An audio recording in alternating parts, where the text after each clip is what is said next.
It is not a car day today.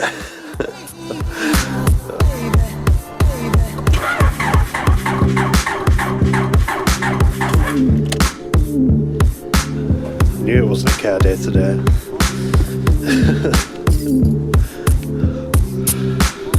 This is proper dead.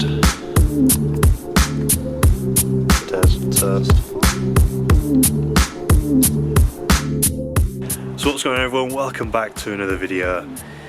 I'm going to be measuring the front axle on this particular car because it is going to be, well, not this particular one, but I'm going to get the EG or AEG trailered away and looked at by a body repairer. And the body repairer I've chosen is Leadfoot Ash. The reason I've chosen him is because he's just recently redone his R32 Skyline and it looks absolutely mint. It's a coupe, he's put wide arches on it and it looks perfect. You know, the body lines flow really well.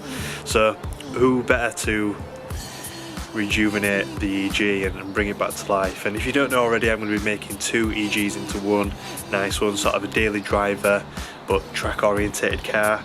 And we'll get more into why I'm doing that with this particular car and not something else in a moment. Oh, and remember the headlights that we redid? This is how they've been left. They've got like a weird, it needs wiping off basically, but it's like a weird matte sort of like paste on them now. Not nice. Gross. So yeah, definitely would not recommend. So why a Honda Civic? Now, this is something that I was talking about with Robster VTech. If you don't know who Robster VTech is, highly recommend you check him out.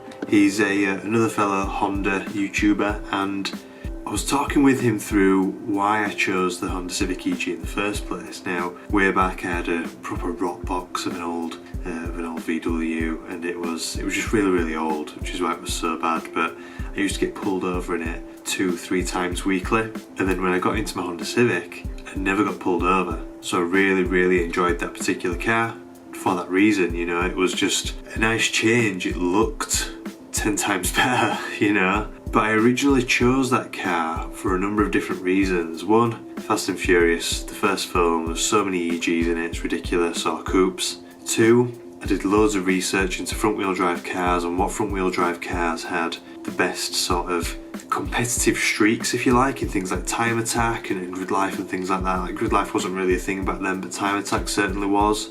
And the front wheel drive chassis that shine the most were the EG and DC2 chassis, the Integra in Civics, and the EKs as well. So I originally started looking for an EK when I was 17, but did like the EGs as well and preferred actually the front of the EG and the rear of the EK, whereas now I think I prefer the EG all round even more so. Another big factor into why I chose an EG as well was because the car that I got every year from Gran Turismo, you used to get a car every year for your birthday. I got the Honda Civic EG for my birthday, so it's another reason why I chose the EG. And with it being my second car, it was truly the first car that I really liked, really enjoyed driving, and it was definitely a much better driving experience than my first car. And so when I became older and got a car and I wanted to modify it and things like that, I really sort of held back on my first car and sort of decided that I'd do everything I could to my second car. And it was either a Civic or an MX-5, but at the time I already had one child, so I needed something with 4 seats, 3 seats at least. So I ended up getting I was a very young dad, 18, 19 with a kid. So at 19 I'm buying my second car, a year and a half, no claims or whatever it was at the time. And I decided on a Honda Civic over an MX-5 or a Miata, as they're known in the States, because of their potential as a performance platform, because of their modification capability and how you can make them individual and make them your own with the vast amount of aftermarket support that there was for the car. And also my dad's a Honda nut, and my dad had a EP3 Honda Civic Type R throughout my high school years. So yeah, everything just sort of seemed to slot together to say Honda Civic. And so that's what I got. I got the EG. I originally went to see it was bright red. It had just been resprayed when I first got the car. Not done brilliantly, but done well enough, And so I got the EG. It had a front lip on it. It had Wed Sport RS5 14-inch by 6 wheels. It had the black spoiler on the back, so a single piece spoiler painted black, and it looked mint. It looked really, really good, and I thought to myself, this is the car, you know. He offered me a stainless steel exhaust with it. I said yes please. He offered me a 5-glass boot lid, which I never fit, but I will be fitting onto the new remake once it's all done and dusted. But I went to town with it over a 3-4 year period. Ended up H22 swapping it, coilovers, polywash suspension, bigger brakes, anti-roll bars from a DC2, steering rack from a DC2, limited slip diff gearbox from a Accord Type R, and just ended up going crazy with mods, weight reduction, and putting all the interior back in to make it look stock. And it was cool, you know, really, really cool car, and I learned a lot from modifying that car. And I never wanted to start a YouTube channel with that car until I knew what I was talking about enough to be able to speak confidently on camera about car modifications. And that car for me made me the confident person that I am around vehicle modifications and being able to talk about them, because I feared discussing vehicle modifications and not knowing what I'm talking about. You know, I feared being that person that's, I'll give it a go, you know, and she wasn't confident enough for that. So I learned a hell of a lot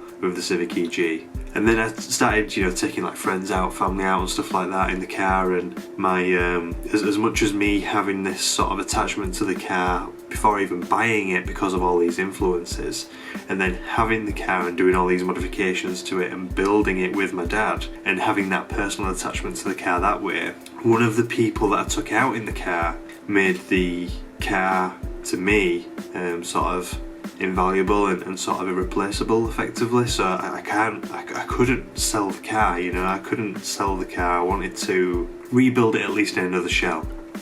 And the reason for that was I took my cousin out in it. My late cousin, Carl, he died at 30 years old. I think he was 30, 31. He wasn't old anyway, you know, I don't know his exact age when he passed, but it was a while ago now. And I took him out in my EG, and he liked it that much that he was constantly talking to my cousin Ryan, his younger brother, saying, you know, you need to get one of these cars, you need to buy this, you need to do that, you need to do that. And that heavily got him into Honda. Both my cousins started getting really into Hondas then, and my cousin Ryan obviously still is, and my cousin Carl, as I say, passed away. They believe that his death was originally suspicious, but they believe that he passed because of his diabetes, and that he passed out.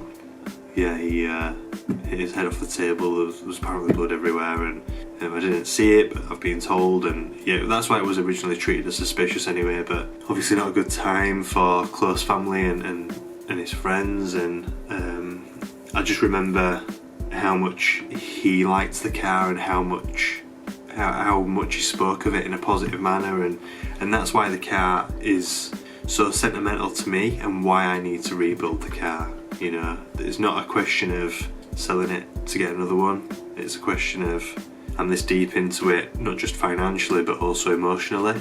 And that's the whole story behind why the Civic EG, you know, why the EG hatch, why that particular car.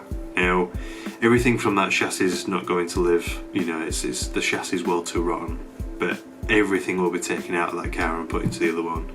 And I can't wait for Ash to get going on the white shell. Yeah, so I hope that explains it a little bit as to why I bought the EG, why I modified the EG, why I chose that particular chassis, and why it means so much. So that's that. So if you found this interesting, if you're looking forward to the build, then please consider subscribing, give the video a thumbs up, and hopefully I'll catch you in the next one. So bye for now.